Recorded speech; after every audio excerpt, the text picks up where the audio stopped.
G'day and welcome to Australia Zoo. And welcome to our world-famous crocoseum. How are we all doing today? We're good? Yeah, that's totally like to hear. My name is Grace, if we haven't already met. And my name's Smara, but more importantly, we would love to get to know all of you. We sure do. Who here is visiting for the very first time today? Whoa! Nice, well has anyone travelled from overseas? Oh, amazing. Oh, okay. Well, we want to see exactly how far and wide you will travel to get here. So we're going to yell out some countries, some continents. When you hear yours, I want you to get loud and proud and make some noise. So, to kick this off, is there anyone here from the USA? Wow! That is so many of you. Welcome. Love it. Having some friendly competition. Is there anyone here from Canada? Welcome. How about Central and South America? Yes. Oh, welcome. Hello, I heard you up there as well. Okay, well, what about Mexico? Oh, hello. Good to see you. All right, well, let's try, the UK. Hi, welcome. Love it. Let's expand on that one a little bit. Let's try Europe. Yes, welcome. Okay, I have always wanted to travel to this place. Is there anyone here from Africa? Oh my goodness, welcome. So good to see you. I love that. Well, let's travel a little bit closer to home. Is there anyone here from Asia? Yes, hi. Okay, well, what about our cousins from across the Tasman, New Zealand? Good to see you guys. Welcome. Love it. Well, last but certainly not least, where are my homegrown heroes at? Who here is from Australia? I love some Aussie pride here in the crocoseum. We hope you are all having the most amazing day, exploring our zoo and falling in love with all of our animals who play the important role of ambassador for their wild counterparts. They sure do, and we've asked our friends to join us here to the Crocodile to show you all just how easy it can be to make positive change in our environment. That's right, our beautiful Macaw is making a smart choice with their empty drink container. Good job! By using this container for change bin, we know that our empties are being saved from becoming litter or landfill. Make sure to keep your eyes peeled for our containers to change bins located all throughout the zoo so you can help us take a positive step towards a cleaner Australia. And it does not have to stop here, focusing conservation efforts by collecting any empties outside of the zoo as well. And hey, if our birds can do it, so can we. Everyone please put your hands together for Nico. Well, that's put me in such a good mood, Grace, and I know you are too. Yeah. So why don't we give away some free stuff? Yeah, does anyone here like free stuff? Yeah. We all like free stuff, but we also know nothing in this world is truly free. So, we're going to make you work a little bit for your prizes today, and since we're at a zoo, why don't we do some animal impersonations? I love that idea, Grace. We do have two prizes, so how about we split the crocoseum in half? Yes, I like that idea. Let's have a look. We look pretty even. Let's make it very simple. Yeah. Straight down the middle. Everyone on this side of the crocoseum, you're group number 1. Amazing. That means everyone on this side, you're the very lucky group number 2. Okay, this game is super simple. All you have to do is on the count of 3, jump up and give us your best animal impersonation. But group number 1 will go first. I'm a little lost for ideas though, so Samara, can you come over here and give us some inspiration? Ooh, okay. Maybe let's go with a bit of a theme on thinking. Okay, yeah. Let's go with, okay, some of these. Is that a giraffe? Yes. Giraffe. That was Okay. my best giraffe. Alright, yeah, that's alright. And then some of these. Oh my goodness. Rhino, yeah. And then even one more idea. Ready?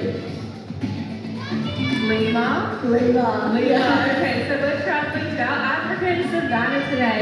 Samara and I want to see your best impersonation of any African animal that you like.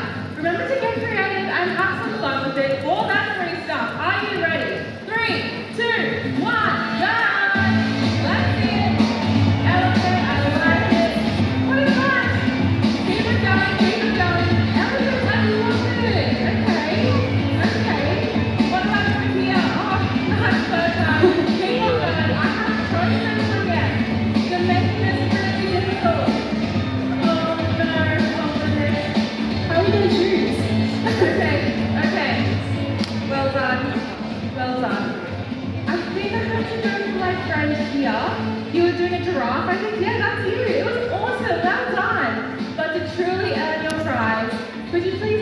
again for the whole crocoseum. You ready? 3, 2, 1, go! Oh, that's nice! There's a prize coming your way. Oh, so good, Grace. But you did steal my idea, so I'm hoping you've had time to think. So do you need something for group number 2 now? Okay, you know what? I want to do a thing as well. Yep, okay. I'm thinking we go... Shark? Yes, Yep, alright. You could do a jellyfish. What was sound effects? Or like a crab. So we're going with ocean animals, I'm thinking? Oh, I love that so much. Alright, group number 2. Grace has chosen ocean animals for us today. So let's see those creative impersonations for the prize. On 3, 2, 1, go!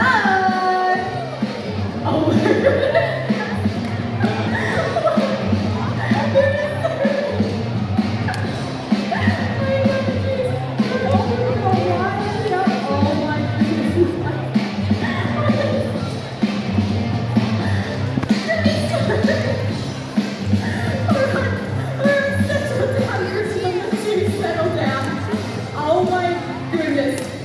That was amazing. You've made it incredibly hard for me to choose, but I cannot go past what I think was a really boisterous crowd. Furo's up lovely, but the white shirt, yes, the day one, yes, you are my winner today.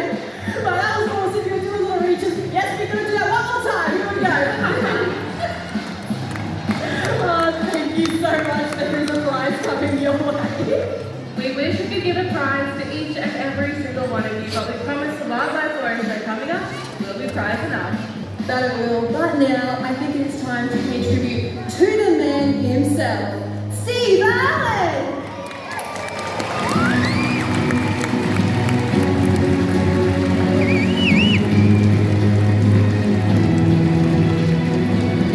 Thank you all. Don't really know it. If it wasn't for his love, passion, and dedication, none of this, and certainly none of us, would be here at the zoo today. Now, Steve was famous for quite a few things, but there's one word in particular that we all know him for. Can anyone tell me what that word is?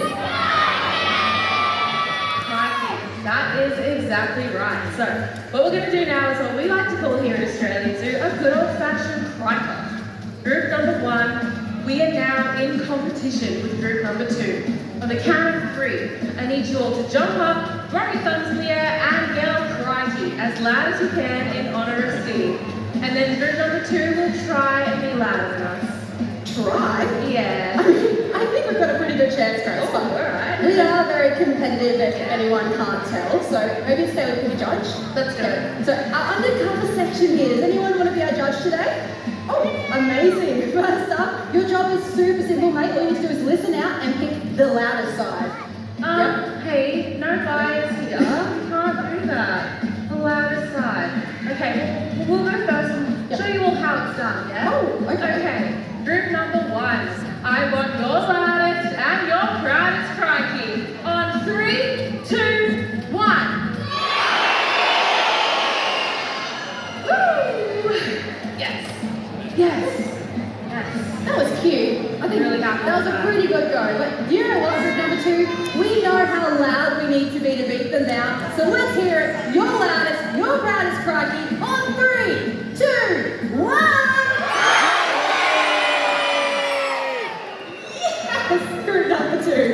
Oh my God. You heard that one, didn't you? Yeah, that was pretty good. I can't lie, that was really good. I'm a bit nervous. Alright, let's throw it up to our judge. Who's it gonna be?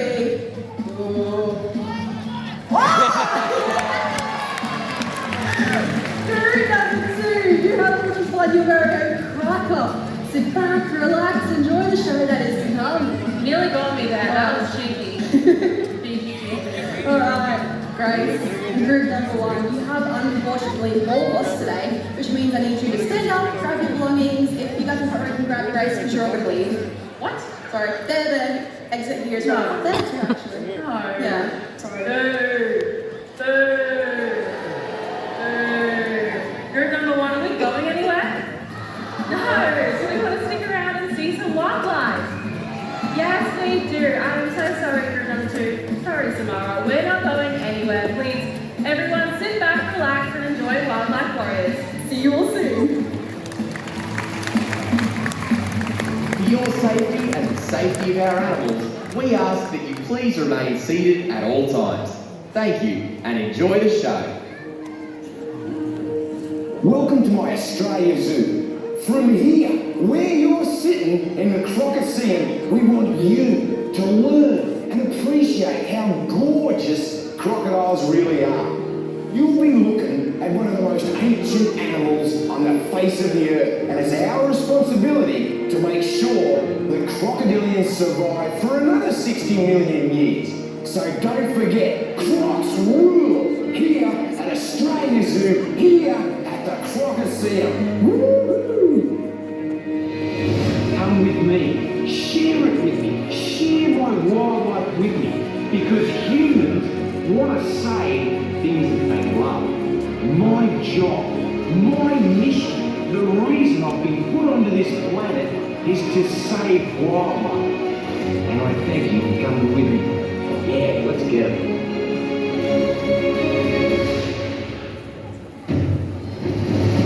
Welcome to Wildlife Warriors! Today is a celebration of wildlife and conservation, and it is thanks to Steve's dream that we can bring our beautiful animals to you from all around the world. These marbles flying over your heads are macaws, native to Central and South America. These colourful characters are pretty hard to miss, both in sight and sound. There are 17 different species of macaw. These range in size from a small parrot all the way up to a hyacinth, which can grow to be over 1 metre long. They all have their own unique personalities and looks. Those feather lines on their faces are just like our fingerprints, unmatchable to any other. Now, unfortunately, because of their beauty, people steal them from their forest homes and sell them as pets. Well, we can all help keep them flying free, and that is by always saying no to the illegal wildlife trade. And trust us folks, you might not want to commit to a pet bird that can live to be 100 years of age, but stay forever as hyperactive as a 5-year-old child. Well, Grace, I think it's time we take this from feathers to scales. Let's do it. The remarkable reptile is joining you today with some of Steve's favourites. There are many different species of reptile found around the world, from lizards to tortoises, from snakes to crocodilians. But these diverse species have many similarities. Australia has the most reptiles out of any other country, and we're also home to the world's most venomous snake, the inland taipan. But do not worry, the snakes and lizards joining you today are of the non-venomous variety, and they've grown up right here at Australia Zoo, which means they're feeling really comfortable around people.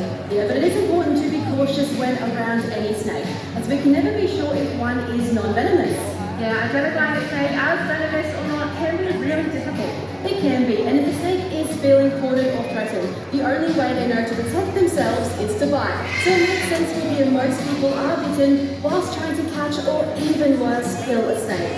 Fortunately for us, first aid for an Australian snake bite is really simple and effective. So if you or one of your mates was ever unlucky enough to be bitten by an Aussie snake, there's just one thing that you need. And that's a compression bandage. An Australian snake's venom will attack your lymphatic system and not the bloodstream. And this is why it is incredibly important that we always carry a compression bandage. You got it right? Grace, really? Well, you have to go get it. Okay, do you want me? No, okay, I'm just kidding. Are you sure? We might have a friend who can help us out today. Oh, good job, Luca. Thank you so much. Thanks to Luca, we have exactly what we need. Make sure whenever you're travelling around Australia, you keep one of these compression bandages on you. But if you don't have one, try not to panic like Samara and I. You can use a piece of fabric or even a towel as a last resort. But remember to always use the same method. Very true, Grace. And I think there's no one better to demonstrate how to use that compression bandage than Steve and Terrie. Here in Australia, we've got a technique that we use if you get bitten by a snake. It's very successful. Here's a snake right now, right there. I got it! It's the dreaded rope snake, highly venomous, but I think it's bit me right on the head. Right there. Terrie! I've been bitten by a snake. What kind of snake? A rope snake. Really venomous rope snake. Nothing crazy out there. It is right there. Be calm. Be calm. Lay down. I got the rope snake on me. The rope snake's still there. You must lay down. Oh. Okay, I'm waiting out. You got me there. You see where the fang marks are? Yes, I can see the sign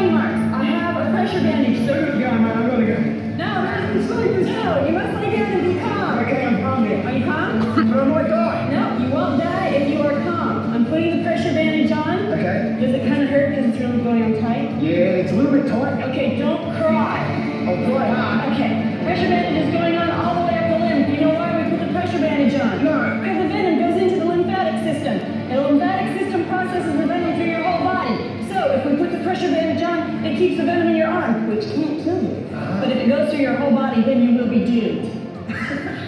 Not doomed. Yes. What, a road snake? Yes, but stay calm and I will save you. Okay. Okay, are you being calm? I'm calm. Now I have to carry you to the car. You kidding? Yeah, come on. Okay. Keep your arms still. Okay, still. And you'll walk to the car. Okay. Thank you. How lucky are we to still have that footage? I know we love it, but in all seriousness, let's recap those 3 simple steps. Step 1, stay calm and still. Step 2, apply that compression bandage. Wrap not so tightly to cut off circulation, just use the same pressure you would on a sprained ankle or wrist. And step 3, call an ambulance. Make sure your patient stays calm and still until it arrives, and always let that help come to you. That is great advice, Samara. Our snakebite first aid is crucial, especially here in Australia. But hey, let's up the ante and bring out one of the largest snakes in the world. I love that so much, Grace. And here to tell you so much more about them, we have Christy. Take it away. Well, hello everybody. We certainly do have a treat for you today. Now this is Jordan, our beautiful Burmese python. Now Burmese pythons are found across Southeast Asia and grow to be one of the largest snake species in the world. Grow up to about 4 meters in length and around 9 kilos.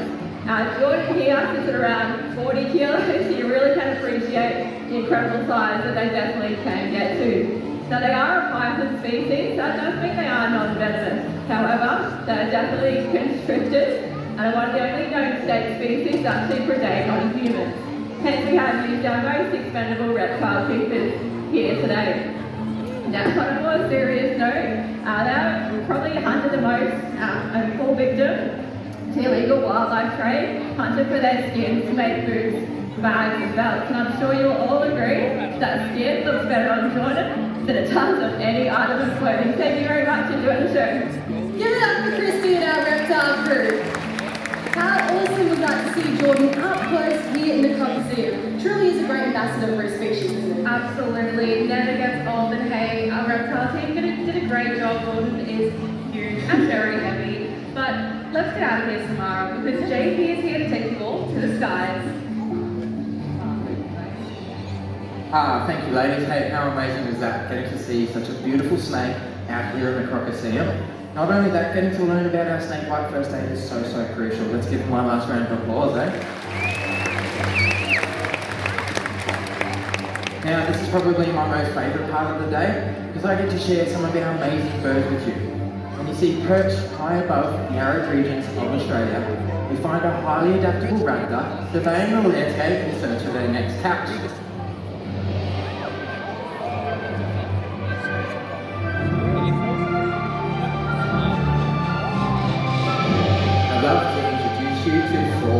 Our brown falcon, a member of the raptor family, characterised by their keen vision, sharp, powerful talons, and a hooked or curved beak.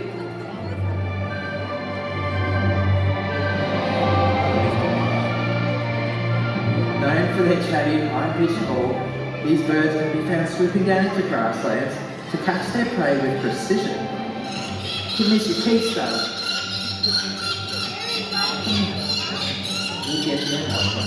Yeah.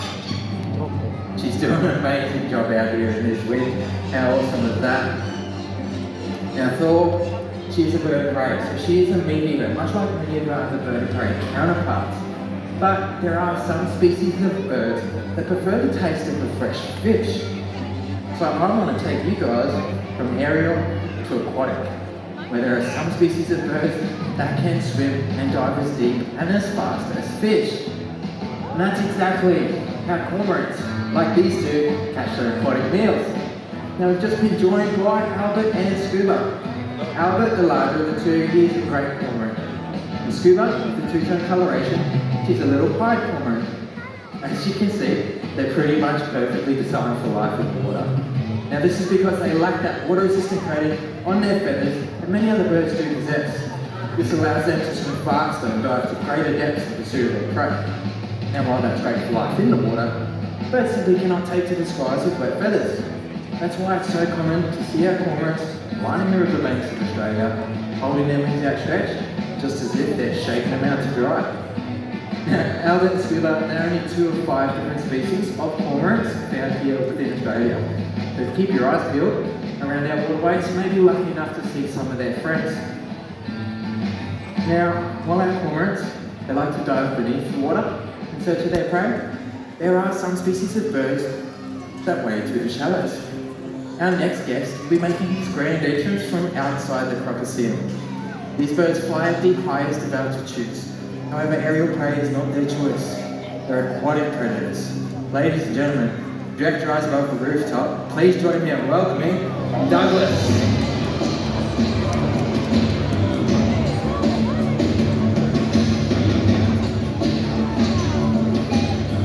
We've just been joined by Dougie, and he is what's known as a black-necked stork, or commonly known as a jabiru. Now this is the only species of stork to call Australia home. Now those long legs might look a little funny in flight, but they do serve quite a great purpose. He's able to use those long legs and that sword-like beak to stab out and grab his food. Now prey items that jabiroos would go after are things like fish, eels, crustaceans, and up north, even juvenile saltwater crocodiles. You take a look at Dougie's eyes as he makes his way on out. They're dark brown, almost black in coloration, whereas a female may have a vibrant yellow eye. This means, as a species, they are what's known as sexually dimorphic, which is basically a fancy way of saying you can tell the difference within the males and the females just by looking at them. You can actually spot this difference for yourselves today. See our resident pair who reside down at the wetlands, JJ and Juliet. Now, one of my most favourite facts about this species, they do not possess a voice box, but to communicate with each other, they use the chattering of their beak and the flapping of their wings.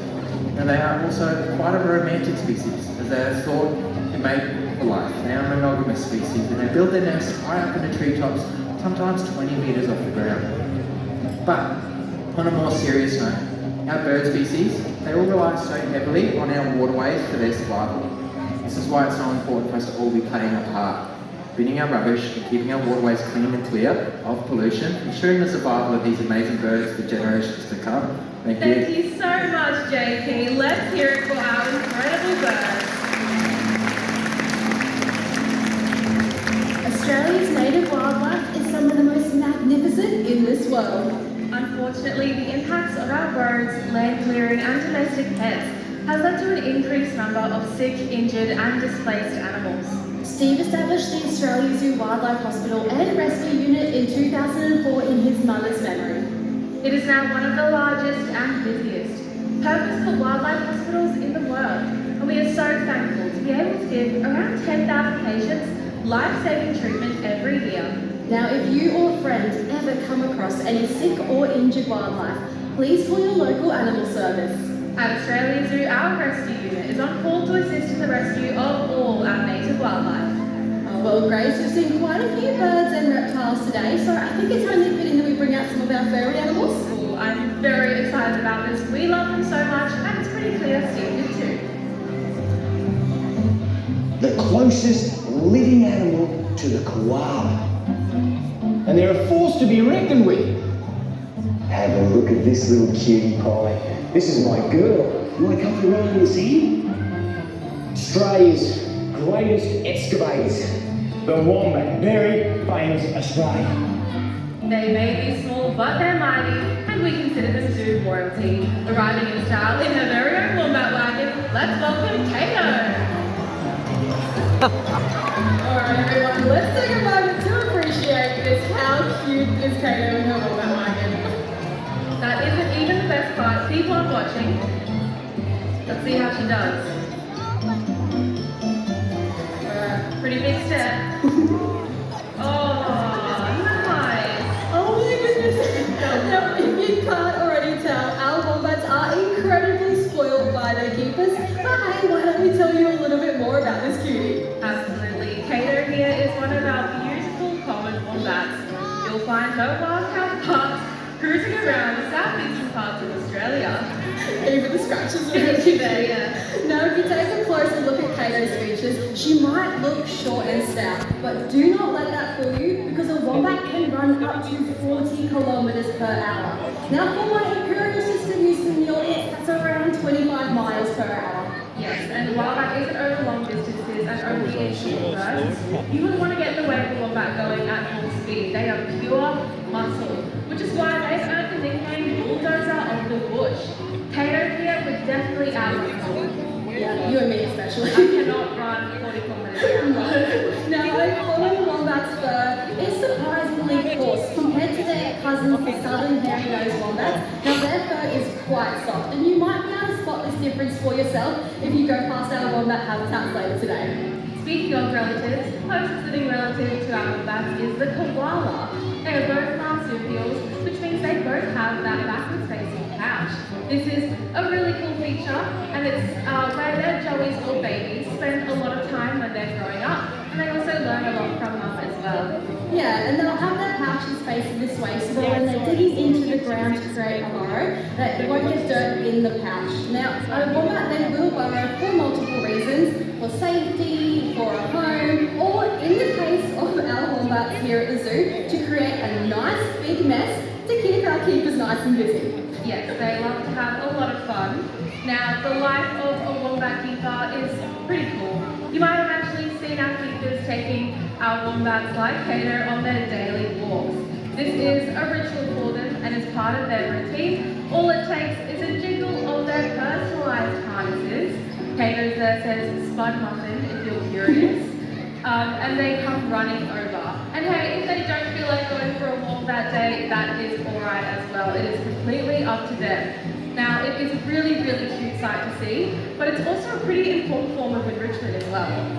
Yeah, it is, Grace. And a fun fact for everyone here in the audience, young at heart and children alike, a wombat's poos are actually huge. And this, besides looking really cool in my opinion, Grace, will actually stop them rolling around inside their burrows. Yes, it's very cool. It's a bit weird, but it's Yeah. cool. Yeah. Oh, well, it looks like Kato is back on her way to have her lunch today, everyone. So let's give it up for her and her awesome keepers. Oh, we're so lucky to have beautiful Kato here as one of her amazing ambassadors for her species. And our mission here at Australia Zoo is to teach you all how you can help out in the wild as well. For our wild wombats, something that you can do is to slow down on our roads, especially at dusk and dawn, and we can help keep all our native wildlife really safe. And it's not just our wombats here at the zoo, but all of our animals that help us in continuing on in Steve's legacy. His words continue to inspire us every single day.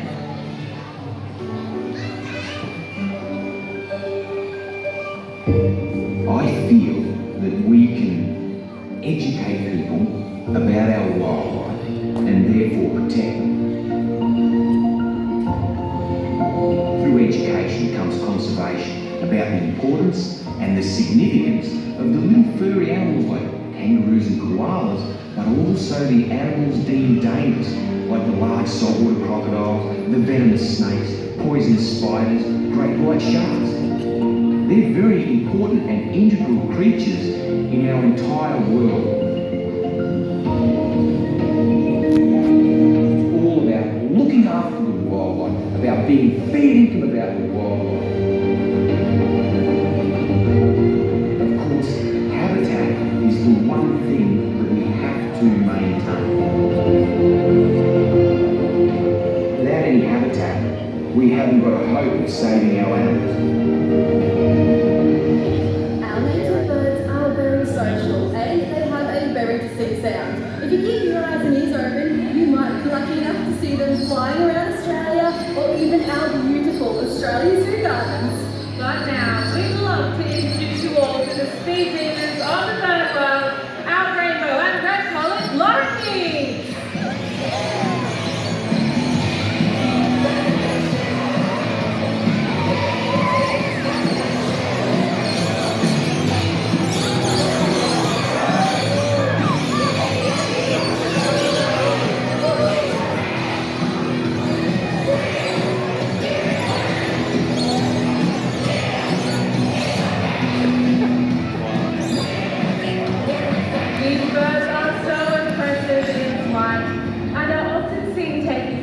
arrive in large, loud flocks. They do all rely really heavily on the bush for their food and shelter, so it's important to always remember no bush means no birds. Worldwide habitat loss is still the #1 threat to the survival of all our beautiful wildlife. So let's make a difference today. Whoever you are, wherever you live, grow a native plant in your backyard, and sooner or later you can have some amazing native wildlife living at your place. So please everyone, put your hands together for our incredible free flight birds.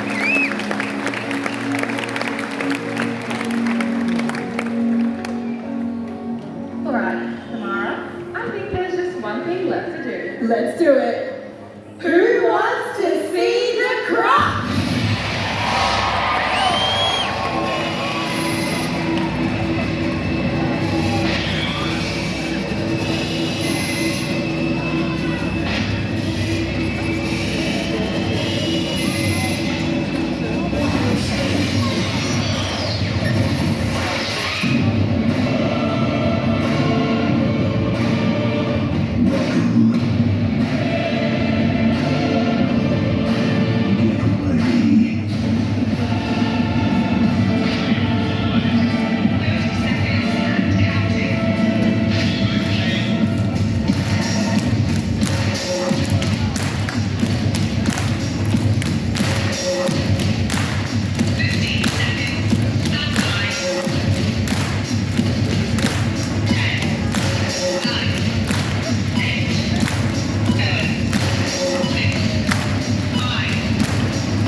My school holidays are going great.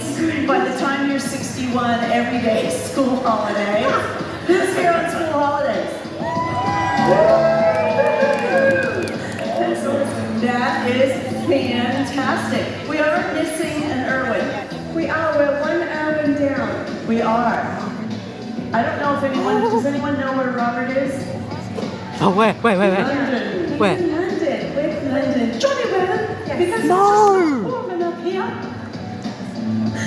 He's very busy though. He is very busy. So it's Climate Action Week. And boy, howdy, are they finding out about climate action. It's like 36 degrees Celsius there today, so they're loving Aw. it. Yeah, love. But, you know, even though he's not here right now, he did do something for everybody. He did do a little something. He did. A little something. He wrote his name. He wrote his name He did. several times in a row. We're very proud of that. You can actually go to the big screen and check it out.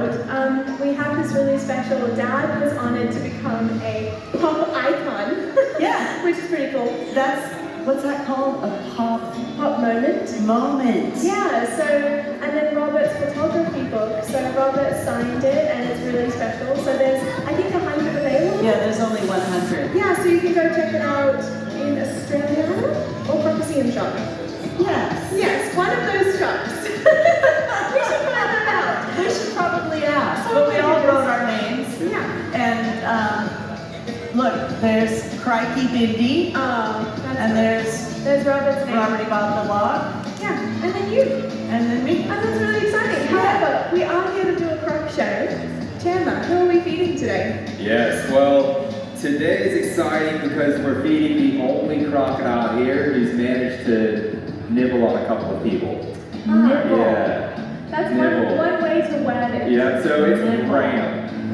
Graham. Just his name strikes fear in your heart. Graham. I think we have some footage of Graham nibbling on Dad. I think we did. Do you guys want to see it? Yes, we do. Let's check it out. It's really cool. Alright, let's go to the big screen and you can see Graham There nibbling. he is. Great.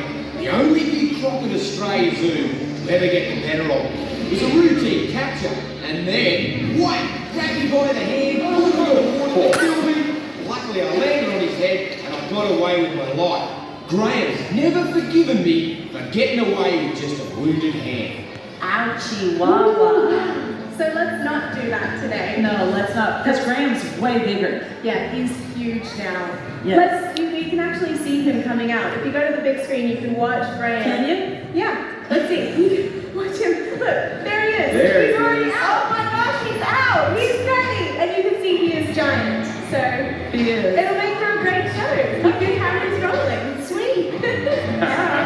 Here he comes. Here he comes. So as he makes his way out, we want to tell you guys the name of the game with today's demonstration. So first of all, of course, we want to show you how cool crocodiles are, because we love crocodiles and they're our favorite animal here at Australia Zoo. So we're going to be relying on Graham's natural hunting instincts to A, show you how cool crocodiles are, but B, give you guys an understanding of how they operate in the wild, so that we can visit Northern Australia, see crocodiles in the wild, but also remain safe at the same time. Because crocodiles have been on the planet since the time of the dinosaurs. Hundreds of millions of years they've been here, surviving mass extinctions, pretty much hunting exactly how you'll see Graham hunting today. So we're going to show you what not to do in croc territory, so you guys have some road rules for visiting up north. So you can find crocodiles basically Rockhampton, Queensland, across the Northern Territory into WA. You can find saltwater crocodiles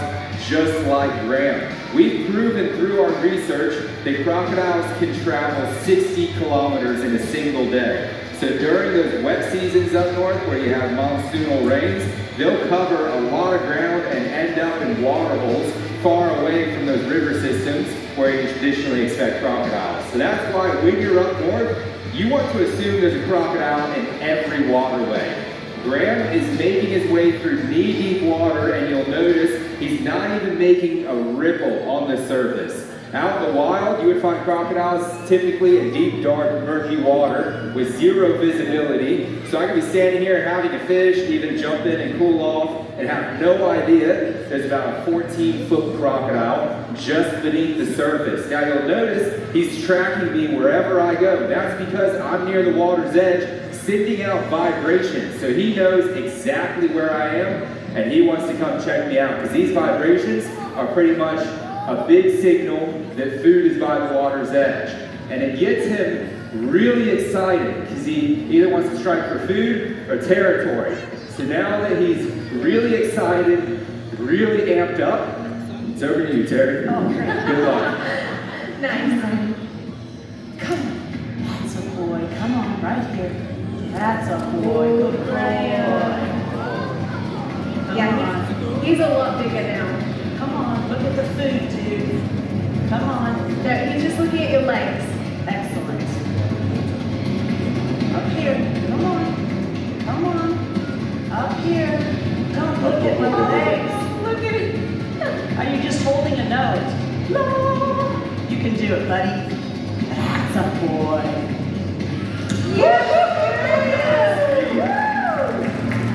I just got meat in my mouth. Sorry. You're laughing. You are laughing. That is not polite. You just smushed meat right into my mouth. Mmm. It's rare. Are you having a good day, Graham? Do you like having a... Okay. He's like, I gotta go. I'm gonna go get him. But you'll notice there, even though Terrie had a piece of food right in front of him, all he wants to do is get straight back into his water. He knows he's not designed for life outside the water, chasing things down on land. It's only in and around the water where crocodiles have a chance at striking out for a bit of food. Now, Graham's being really funny right now, so he knows the next strike here in the crocoseum, we typically do over there on that grassy section. So he thinks he's being really smart, and he's sitting there hoping that I don't see the giant 14-foot dinosaur, and we'll just walk on past there, not paying attention. Graham, you are so funny. Chandler, do you know what I think is actually happening? What's that? He's admiring all the people in the first row. He is. He's Look like, at him. you guys look beautiful. Lovely to see you. One might say delicious. Delicious? Yes, thank you for coming here today. You look delicious. Graham, you can't eat our guests. Sorry, that's against the rules. Graham, they're on the other side of the fence, no matter how delicious they look. It is so funny today. So, as I was saying before, he knows what we're going to do next, and that's because crocodiles have a cerebral cortex, just like us humans, which means that he can learn and remember. We have 7 crocodiles out the back of the crocoseum, 1 for each day of the week, and this is their favorite time of day. Guaranteed every day, 1:15 around showtime, you have all 7 crocodiles lined up at their gates, waiting, hoping it's their turn to come out and try to get the big piece of food, which is us. So, what we're doing today is just showing you these natural hunting instincts crocodiles use in the wild. Not to scare you guys, but to give you an understanding of what crocodiles are trying to do. So you can see right now Graham's popped up. He can see, hear, and smell just by revealing a couple of inches. So he's probably pushing 14 feet long, as I was saying earlier. And he has all of his senses ready to go, all while not revealing the rest of his body. Then as soon as he submerges, just like that, so it's submerged, Graham. Over here, buddy. He'll submerge in a minute. And he's able to not make a ripple on the surface because of those scoops, those bumps all around his back there. Those create currents and countercurrents that cancel each other out, so that he can move through water without making a ripple. So he'll stalk up right up to the water's edge, wherever he can sense those vibrations, set up as close as he possibly can, and then that's where he'll strike, just like this. Here we go, Graham. Nice job. Come out of the water. Here we go, Graham. Nice one, Graham. That is awesome. So you can see out on land, Terrie and I were able to walk backwards quicker than Graham can come forward to come and get us. They're only quick getting around the water's edge. So to stay safe when you're in northern Australia is don't go within 5 meters of the water's edge. We say 5 meters because crocs can strike from the tip of their nose to the base of their tail in the blink of an eye. So 5 meters, if you're outside of that range, you're out of the strike range of even the biggest crocodiles that have been seen out in the wild. Now, Graham has another hunting technique he's going to utilize today. It's a vertical strike. And Bindi is going to show us why you don't want to overhang the water in croc territory. Absolutely. So Mum and Chandler have both showed you that classic crocodile strike. It's what they're known for. But crocodiles have another remarkable technique. They can actually come vertically out of the water, nearly their entire body length. This enables them to grab a fruit bat on the wing, to grab a bird mid-flight. And when you see it, it's incredible, but also a really good reminder on why you don't want to overhang the water in croc territory. Graham, darling. Hi. Oh, you're over that side very far. Come this way a bit, babe. Come this way, just a little bit. There you go. It's like trying to park a giant truck that wants to eat you. Yay! That was awesome. Good job. All right, we're gonna get it stayed up. What a catch. I'm gonna try to get this without getting wrapped. Oh, Mom got it, thanks. Oh, look, here comes the rat. Whee! That's gonna be in your dreams tonight. Oh, sorry. Graham was like, I really want my rat. Don't tease Graham with a rat. All right, Graham, here's your rat for real this time. He really loves his rats. Yay! Oh. How cool is this crocodile? Oh my goodness, I love Graham so much. So you can see that's exactly why you don't want to overhang the water in crocodile territory. Crocodiles were Dad's favorite animals on the planet, and you can see why. These guys are truly modern-day dinosaurs. They deserve our utmost appreciation and respect. And we want to make sure that they're on the planet for millions and millions of years to come, because they are just so extraordinary. We'll see if Chandler can show you one more time just how amazing Graham is. Good job, Graham. Look at him go! Nice job, Graham. Now, there are myths that crocodiles can run as fast as a horse, We have to do zigzags to avoid them. We're going to try and dispel those myths, because those are just myths. And I really hope they are now the Grams right here in front of me. Oh, Up he here, just Graham. winked at you. Look at him. He was like, oh, hi. This is so much scary. Don't look down there. Look up here. Look up here at the food, not my legs, please. You know what? You can just have that. Yeah. Nice job, Graham. He's such a cool croc. But you see, he's not motivated to chase me down. So much so, I can sit down right here in front of Graham and watch what happens. Hopefully nothing, but nothing. I can even push it a little further and lay down in front of Graham. Over here a little bit, but I can lay down in front of Graham, and he's not trying to come and get me. I'm only a few meters away, right in front of his face, and he's not trying to chase me down, even though I'm in a compromised position. I'm not going to stay here any longer, but you can see that's just showing you guys, even with me in a compromised position, right in front of him, he's not trying to get me, simply because I'm out on land, away from the water's edge.